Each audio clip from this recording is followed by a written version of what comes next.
Welcome to WNL Sports Weekly. I'm Jeremy Franklin. This week we'll speak with volleyball senior Anna Lausberg, football captain Christian Cranford, and field hockey sophomore Maggie Sands.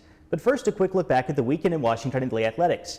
Men's soccer held on to the top spot in the ODAC standings by defeating Eastern Mennonite 3-0. Football improved to 7-0 with the 45-23 win over Bridgewater, while field hockey came from behind to record a 5-4 overtime victory against Randolph-Macon, and women's soccer downed the Yellow Jackets 5-0. Men's and women's swimming both won at Randolph-Macon, and volleyball knocked off a pair of Centennial Conference foes in Lancaster, Pennsylvania, picking up 3-1 wins over Washington College and Franklin and Marshall. Here with me in the studio is Anna Lausberg, senior volleyball player from Emory, Florida. Anna, welcome to the show. Thanks for having me, Jeremy.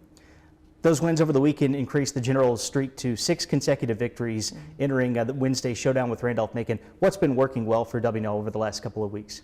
I think our culture is somewhere we excel a lot over other teams. A lot of other teams, you don't see them strong on the court. They don't look like they enjoy really playing with each other, and that's something unique that I think we definitely have. And it's definitely been a lot stronger these past couple of weeks, and we've been on an upturn with that, and I think that's due a lot in part to our successes that we've had.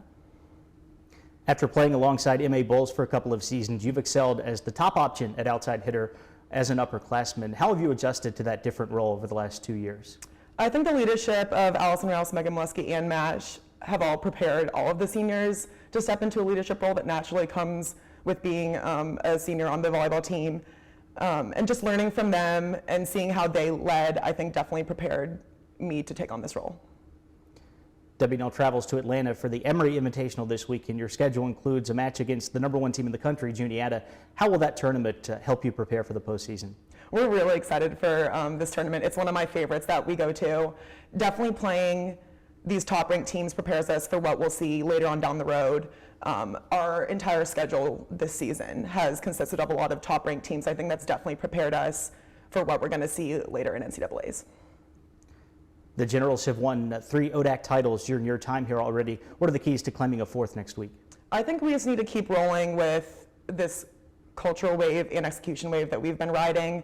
We're really clicking on the court right now, and I think Elena West, our setter, is a lot in part of that. She's really come into her own and has really been controlling our side of the court, and I just think she's been doing such a great job. So if she continues on that upward track and we continue to execute and come together as a team, I don't think we can be beat. Anna, thanks for joining us here. Best of luck the rest of the year. Thanks, Jeremy. With me now is Christian Cranford, senior football captain from Greensboro, North Carolina. Christian, welcome to the show. Thanks for having me. WNL is 7-0 on the season now, including a 4-0 mark in the ODAC. How have things come together so well for the Generals this fall? Yeah, we've had a great year so far. We've really focused on bringing things together with the team on and off the field. We just feel like this is a really close team, probably one of the closest I've ever been a part of. And we feel like that our success is transmitted through our close friendships and trust in one another.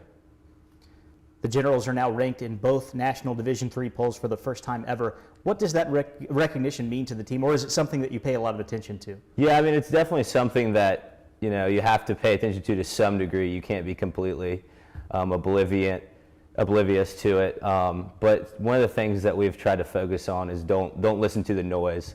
So people are going to talk, be it positive or negative, about the things you're doing. And like I said before, we're just very focused on our team and everyone that's involved in that locker room, our coaches and the players. And so we just kind of try to look over that, but it's definitely nice to get recognition.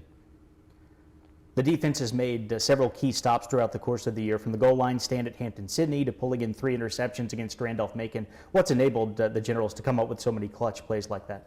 Yeah, so defensively, we really know that we have to bounce back from being on the other end of the triple option. It's very, it can produce a lot of great things, a lot of points and a lot of long drives, which is great as a defense. You can get worn down, but there's a lot of transitions with handoffs and everything, and pitches, and the opportunities to put the ball on the ground are frequent. And so we know that we have to respond to that adversity. And I think that we all go into every game defensively knowing, we're going to have to bounce back from situations, from turnovers, from poor field positioning. And as you can see in the Hampton-Sydney game, it really showed that mental toughness. Up next is one of the toughest games on the schedule, a road contest at Emory and Henry. What did the Generals need to do to get the win on Saturday? Yeah, Emory and Henry is a great team. They always play us tough, especially at Emory and Henry. That's a very hostile environment. And with a lot on the line in this game, you know, a lot of people have been talking it up for a while. So I think if we just really need to focus on ourselves and our individual jobs and our jobs as they pertain to our defensive units or our offensive unit or the special teams unit. And I think if we play within our framework and execute the game plan, which I feel like is excellent, I feel like we should come out on top. Christian, thanks for joining us. Good luck the rest of the year. Thanks so much for having me. I'm joined now by Maggie Sands, sophomore field hockey player from Glennar, Maryland. Maggie, welcome to the show. Thanks for having me. The Generals are now 5-1 in the ODAC. It's the most conference wins for Washington and Lee since 2010. What's been working so well for WNL in ODAC play? I think there are a lot of factors that have contributed to our success this season. We started our season with a pretty tough schedule of out-of-conference games, and we won some big games against some highly ranked teams, so that gave us a lot of momentum going into our ODAC games. Our coaches hold us to high standards, and I think we have high expectations for ourselves and each other, so that's contributed a lot to our success and our hard work. And we've really been taking the things that we're working on in practice and implementing them in the games, so I think that's helped us to become more successful each game, each week. How have the Generals been able to cope with some significant injuries, especially on the defensive end of the field? It's been unfortunate that we've had some injuries this season, but we have a lot of talented players, so I don't think it's really had an impact or defined our team in any way. We really try to not focus on the things that we can't change or that, you know, we don't have control over, but instead we're working to change and fix the things that we can control. So, you know, playing our game, working on things in practice, and just taking it one game at a time and looking to the next game that we have. WNL is a young team with the new head coach. How excited are you to be part of the transition over the next few seasons? I'm really excited to be a part of this transition. Just looking from last year's season to this season, and just from the beginning of the season this year to now, we've come a long way, and we've had a lot of success. Coach Wills has been a great addition to our program, and she's definitely played a role in our success this season. And we may have a young team, but we have a lot of talent, and I'm really excited to see where the end of this season takes us and where the next few seasons take us. Getting back to this season, what are the Generals' expectations for next week's ODAC tournament? I'd say we have pretty high expectations for the ODAC tournament. We've been doing pretty well in the ODAC, and we started with a huge win over Lynchburg, so that definitely gave us momentum going into our ODAC games, and our continued success in the ODAC, I think, is giving us momentum going into the tournament. From the beginning of preseason, our goal was to win ODACs, and I think this year is our time to do it. Maggie, thanks for joining us here. Best of luck the rest of the way. Thank you. It's time now for a look at the upcoming weekend. Volleyball heads to Atlanta for the Emory Invitational. On Friday, the Generals will face Clarkson, followed by a rematch against Barry.